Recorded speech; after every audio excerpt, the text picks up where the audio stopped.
This next session, it's a short one and it stands between you and lunch, so we're going to try to keep it that way. But one of the things we wanted to talk about is a little bit of how, you've heard all kinds of people say nice things about the Pipeline Safety Trust this morning, and we appreciate that. But we're also spread really thin, and I'm going to talk a little bit about that in my half after Connie's done. But there's some opportunities around the country right now to really give the public a more legitimate or some opportunities for real public involvement. And I think both Connie and I want to talk about that. And you didn't have any slides, did you, Connie? Okay. And Connie's going to lead off. Connie is the city manager from San Bruno, California. She's certainly been thinking about pipelines in ways she never wanted to think about pipelines, I'm sure, for the last, since 2010. And the city of San Bruno has been very actively involved with pipelines, and one of the proposals that they've put out there, because at some point, and I can't even talk about the timeline, maybe Connie has a better sense than I do, there's proposals floating around for fining PG&E billions of dollars. And some of the city of San Bruno has put forward a number of proposals for funneling some of that money back into making people in those communities feel safe. So I think that's what Connie's going to talk about this morning, and then I'm going to talk about a similar idea for the Great Lakes region.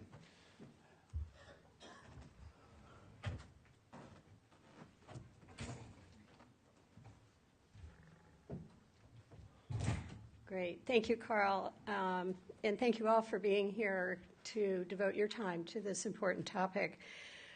As Carl said, my name is Connie Jackson. I'm, as our mayor would say, as he's delivered many messages throughout the country on this topic, I'm the very proud city manager of the city of San Bruno. It's an honor to be here today to share a bit about San Bruno's story and to talk to you about the role that real public involvement can and must play to ensure the safety of our nation's pipeline and utility infrastructure. But before I begin, I want to also acknowledge that there are some especially important people in the audience here today who unwittingly and probably against their sort of who they thought they were and what they were all about, have become pipeline safety advocates. And those are Renee Morales and the Rugomas family, who are here today because they personally experienced the tragedy and loss in a very profound way that they will never be the same as a result of the San Bruno disaster. We all in San Bruno have learned a great deal from the devastating natural gas pipeline explosion and fire that damaged our community in September of 2010. And among the most critical and sobering lessons about what happened in our community is that what happened was not an accident. It could and it should have been prevented. And while we cannot bring back the innocent lives that were lost, we can and we will make sure that the legacy of what happened in our town becomes one of real opportunity for the future, and that we see to it as part of that legacy that something like what happened to us will never, ever happen again anywhere. That's why I'm here today, and that's why I'm talking to you today about our strong support and our advocacy through the California Public Utilities Commission for the establishment of a California Pipeline Safety Trust modeled on and perhaps affiliated with the trust that is so effectively sponsoring this conference.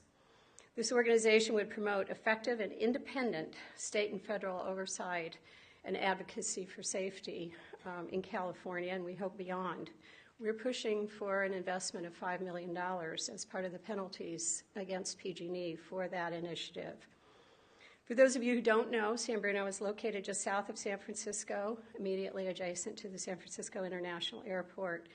We are a close-knit, family-oriented community of about 42,000, so nothing really more than a normal suburban community. Our Crestmore neighborhood, where the explosion occurred, was a typical, well-kept residential neighborhood with about 375 family homes. Families in those homes have had their lives changed instantly and forever as a result of the pipeline explosion. At the time of the explosion, our city government and our first responders had had little interaction with Pacific Gas and Electric Company, And we were, I would say, woefully unprepared to understand the magnitude of what a pipeline failure could represent in our community. I was particularly struck with the comments that Carl made earlier today about consequences.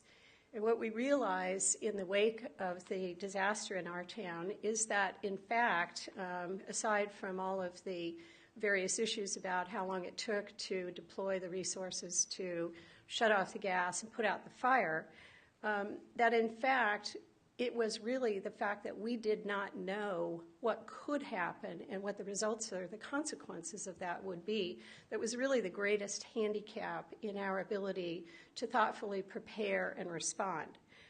Despite that, we did, in my humble opinion, an outstanding job of response, and we are continuing that long road to recovery. But it hasn't been easy, and it could have been simplified, streamlined, and more effective. Now, after nearly 3 years, just over 3 years, from one of the worst natural gas pipeline disasters in our nation's history, we continue to cope with the irreparable loss and the difficult road to recovery.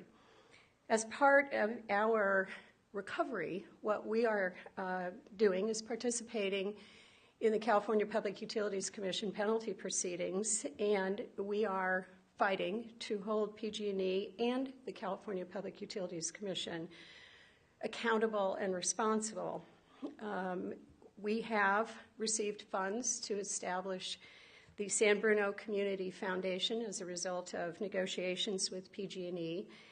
And we look forward to receiving the tangible benefit of the funds that PG&E has paid to assist in assuring the beneficial long-term future of San Bruno.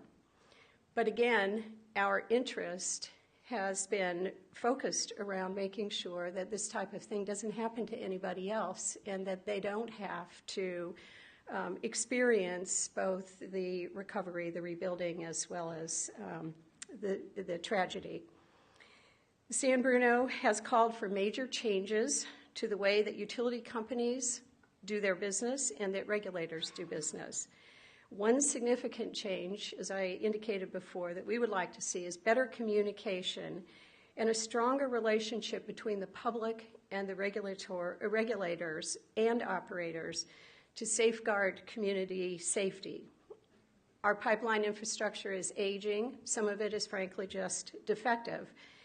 And as we tragically learned, federally mandated public information programs simply aren't sufficient to do an adequate job to secure public information, first responder information, or local government official information. The public is relying on us, and the public is relying on you, regulators and utility companies, to make sure that they're well informed and that they are safe. We're advocating for operators and regulators to take a proactive role in our communities, to work directly with us, local municipalities and other leadership, to help educate the public and to promote two-way interactive dialogue, both with us as well as with the public. This means, in our opinion, creating a new regulatory model, one in which cities can develop proactive relationships with the regulators, and where we join in discussion and problem solving to address the critical infrastructure challenges that face our communities and our nation. We can no longer place blind faith in our existing regulatory system. And so therefore, we're calling on the creation of the California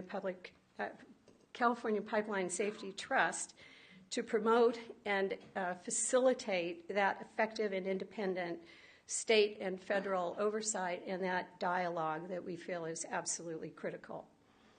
We believe that the purpose of the California Pipeline Safety Trust would be to ensure that when industry, regulatory agencies, and legislative action are inadequate, public health and safety will be represented by an independent, well-funded, credible pipeline safety organization.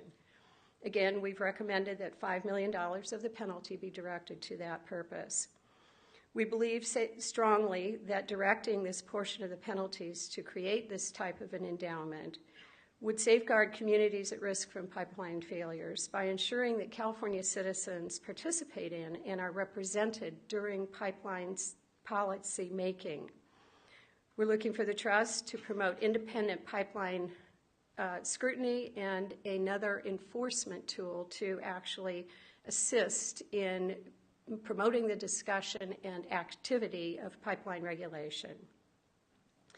We are committed as local elected and appointed leadership in our local communities, and we are advocating within our region and throughout the state of California to do everything that we can to promote positive change, again, in coordination with you and other organizations that are devoted to pipeline safety. Our commitment in San Bruno is to see it through. Safety and the security of our residents requires this, and we welcome the further dialogue. Thank you.